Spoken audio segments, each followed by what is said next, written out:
이 시간 우리의 소망이신 예수 그리스도라는 제목으로 하나님의 말씀을 증거하겠습니다.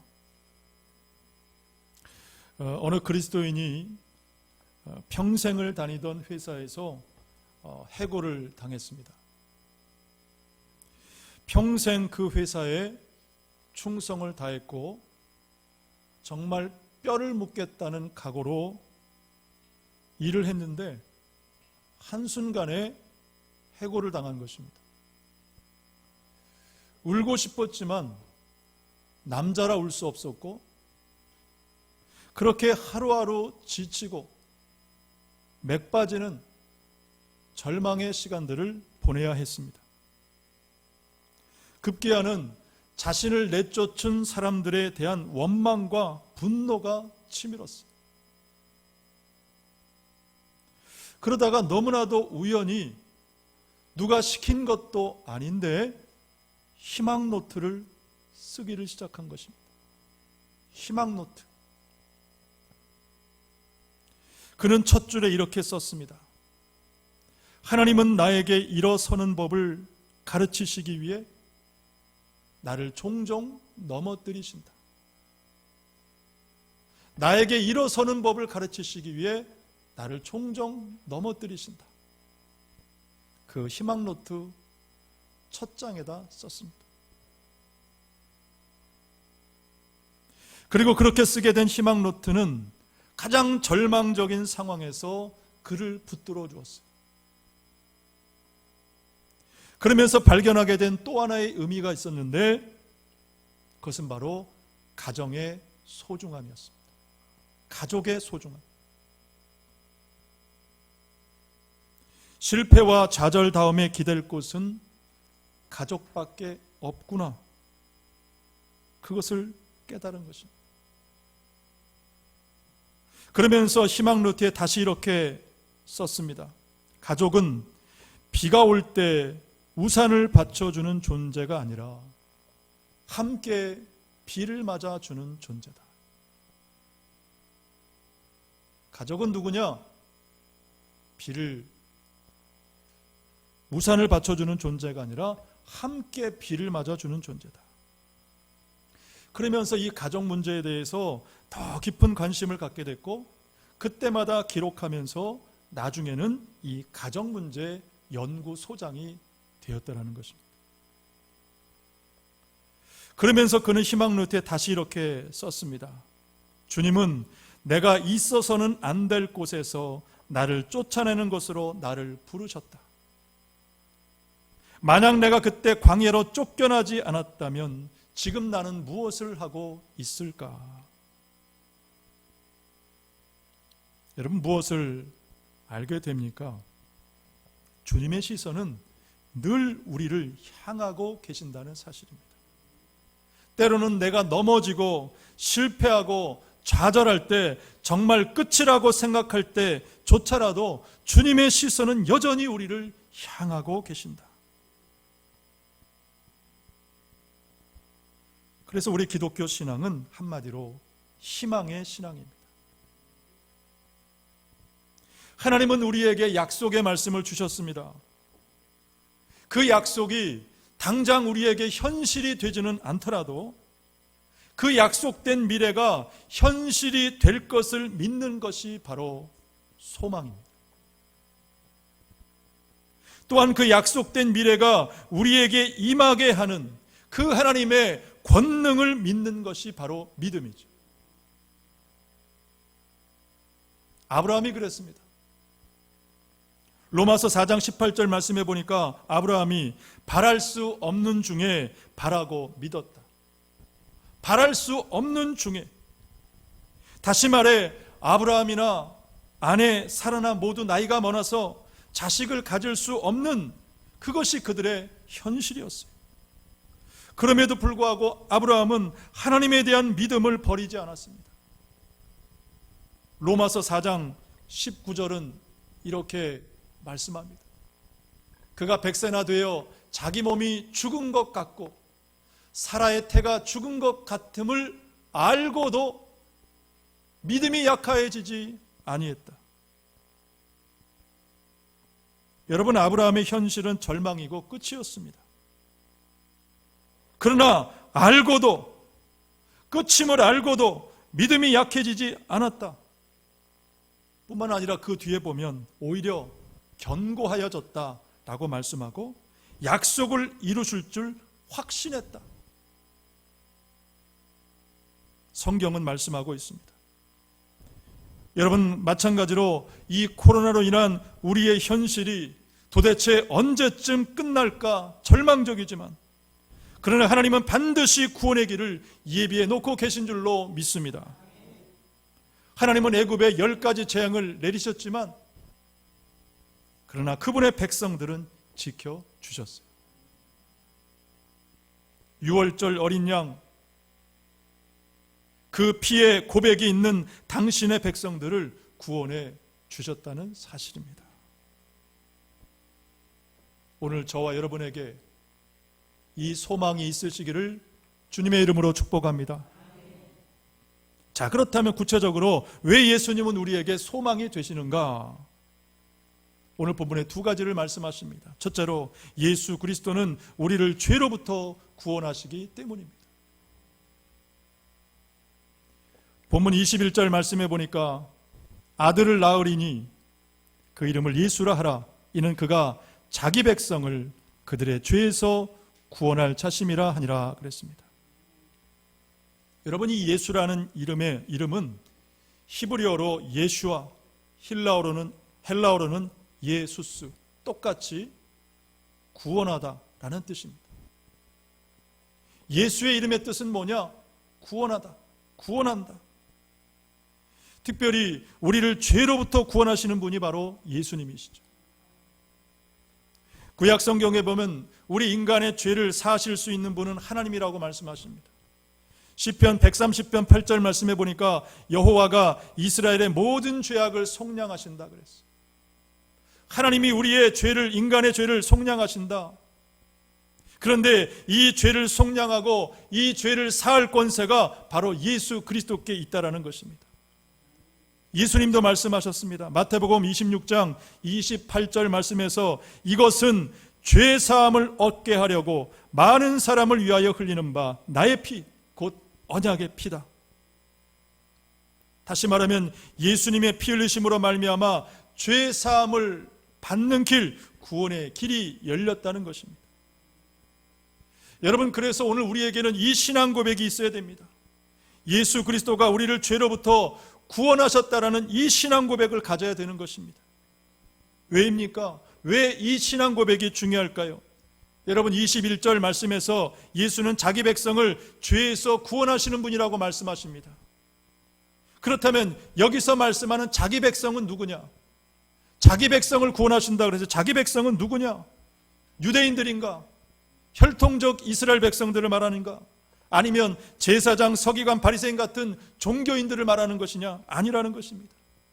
유대인이든 이방이든 그것이 중요한 것이 아니고, 목사든 평신도든 그것이 중요한 것이 아니라, 예수님을 그리스도로 메시아로 고백하는 사람들, 예수님은 그들을 자기 백성이라고 말씀하시고 그리고 구원하신다라는 사실이죠. 여러분, 그래서 교회는 다른 것이 필요한 것이 아닙니다. 예수 그리스도가 죄로부터 나를 구원하셨다는 이 고백과 믿음이 필요한 것입니다. 그런데 요즘 우리 한국교회는 이런 신앙 고백을 점점 잃어가고 있습니다. 죄에 대한 회개가 없고 구원에 대한 간증들이 점점 사라지고 있습니다. 여러분, 회개와 간증이라는 것은 사실 근본적으로 같은 결이라고 말할 수 있습니다. 왜냐하면 여러분, 간증이라는 것은 무엇입니까? 내가 죄인임을 고백하는 것이 간증이죠. 근데 요즘 간혹 듣게 되는 간증은 점점 그 도를 벗어나고 있어요. 자기 자랑합니다. 간증을 통해 나를 자랑합니다. 자기 자랑, 자기 성공 자랑하고 내가 뭐뭐 하니까, 내가 헌신하니까, 내가 열심을 내니까, 내가 기도했더니 하나님이 들어주셨다. 다 자기 자랑. 여러분, 간증은 그런 것이 아니죠. 내가 죄인입니다. 내가 죄인입니다. 그런데 하나님이 은혜를 베푸셨습니다.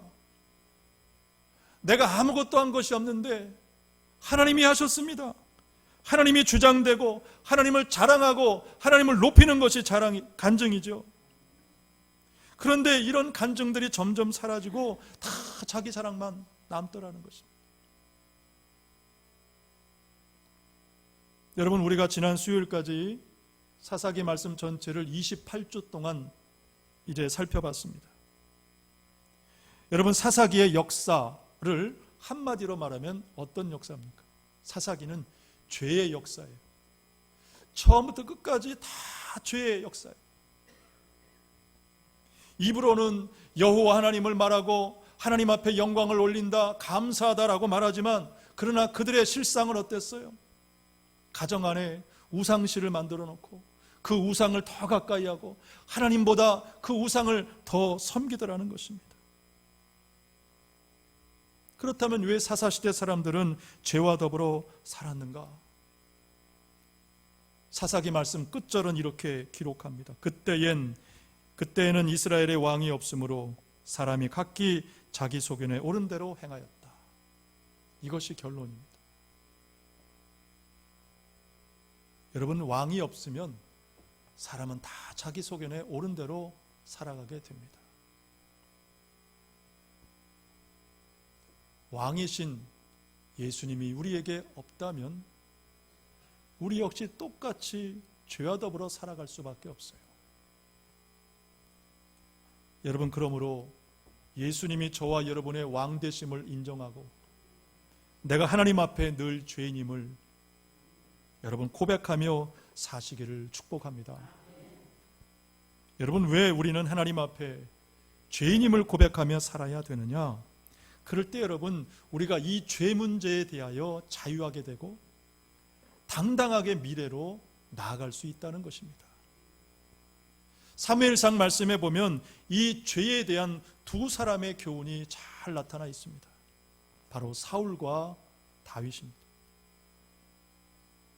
사무엘상 15장 말씀에 보면 사울이 이제 아말렉 족속을 치게 됩니다. 물론 하나님이 허락하신 전쟁이고 승리를 보장하셨어요. 다만 한 가지 하나님께서 당부하셨죠. 사무엘상 15장 3절 말씀에 보니까 아말렉을 쳐서 모든 소유를 남기지 말고 진멸하라 그랬습니다. 남기지 말고 진멸하라. 그것이 사울에게 당부하신 한 가지였어요. 그런데 사울이 어떻게 했습니까? 15장 9절 말씀에 보니까 사울이 모든 좋은 것을 남기고 진멸하기를 즐겨 아니하고 가치 없고 하찮은 것은 진멸했다. 그리고 15절에 가면 자신의 그런 잘못과 죄에 대해서 끊임없이 변명하더라는 것입니다. 그래서 결국 하나님 앞에 버림받고 하나님은 내가 사울을 왕으로 세운 것을 후회한다 말씀하셨어요.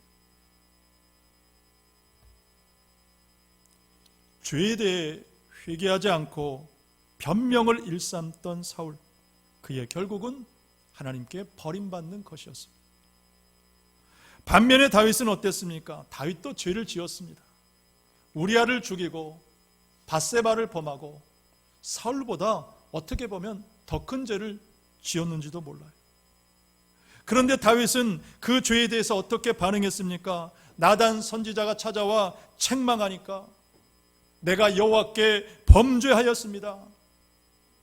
내가 여호와께 범죄하였습니다. 깊이 회개했다라는 것입니다. 그리고 하나님은 열왕기상 15장 5절 말씀을 통해서 다윗에 대해서 이렇게 말씀하십니다. 이는 다윗이 햇사람 우리아의 일 외에는 평생에 여호와 보시기에 정직하게 행하고 평생에 여호와 보시기에 정직하게 행하고 자기에게 명령하신 모든 일을 어기지 아니하였다라고 말씀하십니다. 다윗은 비록 죄를 지었지만, 큰 죄를 지었지만, 그러나 하나님 앞에 철저히 회개하고 돌이켰기 때문에 하나님은 그 다윗을 높이셨고 평생의 복을 베푸셨던 것입니다. 여러분, 왜 예수님이 이 땅에 오셨습니까? 예수님께서 이 땅에 오신 목적은 누가복음 5장을 통해서 이렇게 말씀하십니다. 내가 의인을 부르러 온 것이 아니라 죄인을 불러 회개케 하려 함이라. 예수님이 이 땅에 오신 목적은 뭐냐? 의인 때문에 온 것이 아닙니다. 죄인을 불러 회개시키려 왔다. 또 요한일서 1장 9절에 보니까 만일 우리가 우리 죄를 자백하면 그는 미쁘시고 우러우사 우리 죄를 사하시며 우리를 모든 불의에서 깨끗하게 하실 것이다. 다시 말하면 죄로부터 우리를 자유하게 하신다라는 약속의 말씀인 것입니다. 여러분, 그러므로 오늘 저와 여러분 우리의 죄 문제를 가지고 주님 앞에 나아가시기를 바랍니다. 그리고 해결 받으십시오. 더 자유하고 내일에 대한 소망을 주실 줄로 믿습니다. 두 번째, 예수 그리스도는 왜 우리에게 소망이 되시느냐? 언제나 우리와 함께 하시기 때문입니다. 본문 23절 말씀 중간에 보니까 그의 이름은 임마누엘이라 하리라 하셨으니 이를 번역한 즉 하나님이 우리와 함께 계시다 함이라 그랬습니다.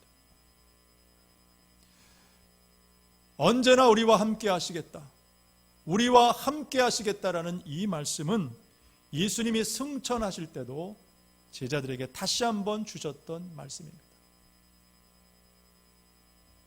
마태복음 28장 20절 말씀 끝절에 보니까 볼지어다 내가 세상 끝날까지 너희와 항상 함께 있으리라. 세상 끝날까지 너희와 항상 함께 있겠다. 제자들에게 주셨던 마지막 소망이고 약속이었어요. 여러분, 예수님의 이 말씀처럼 약속처럼 지금도 앞으로도 언제나 어떤 상황이 오더라도 예수님은 우리와 함께 하시는 줄로 믿습니다. 그래서 우리에게는 소망이 있는 거예요.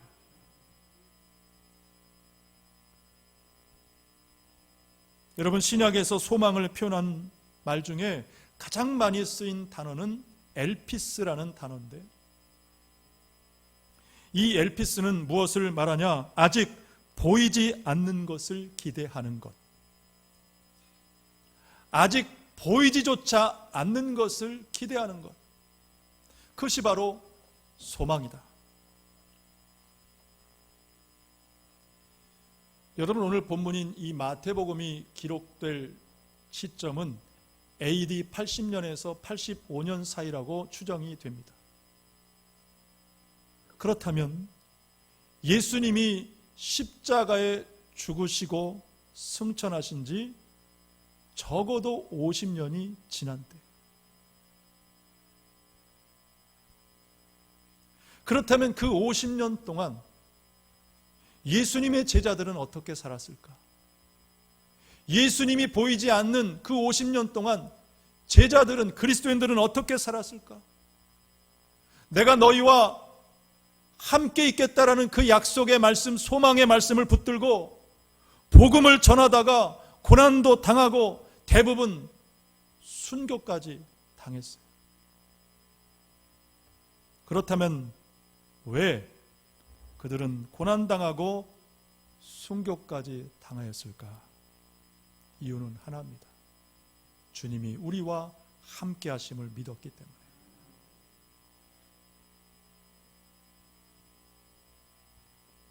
그래서 여러분, 소망이라는 것은 누구에게 있느냐? 바로 믿음 있는 사람들에게 소망이 있습니다. 소망은 누구에게 있느냐? 믿음 있는 사람들. 소망이 있어요. 히브리서 11장 1절 말씀해 보니까 믿음은 바라는 것들의 실상이요 보이지 않는 것들의 증거니 그랬죠. 다시 말해 믿음은 뭐냐? 바라고, 내가 바라고, 그리고 보이지 않는 그 미래의 것들이 실상이 되고 현실이 될 것을 확신하는 것, 이것이 바로 믿음이에요. 그래서 히브리서 11장에 보면 이 소망을 가졌던 수많은 믿음의 선진들의 믿음의 행전들이 기록되어 있습니다. 노아는 아직 보이지 않는 일에 경고하심을 받았다. 다시 말하면 홍수의 심판이 임할 것을 믿고 방주를 지어 그 집이 구원함을 받았습니다. 또 아브라함은 하나님의 약속을 믿고 하나뿐인 독자 이삭을 제물로 드렸습니다. 히브리서 11장 19절 말씀해 보니까 그가 하나님이 능히 이삭을 죽은 자 가운데서 다시 살리실 줄로 생각한지라. 여기 보면 죽은 자 가운데서 라는 말이 나옵니다. 죽은 자 가운데서. 무엇을 말하냐면, 여러분, 아브라함은 아들 이삭이 죽을 줄 알고, 죽을 줄 알면서도 제물로 드렸다는 것입니다.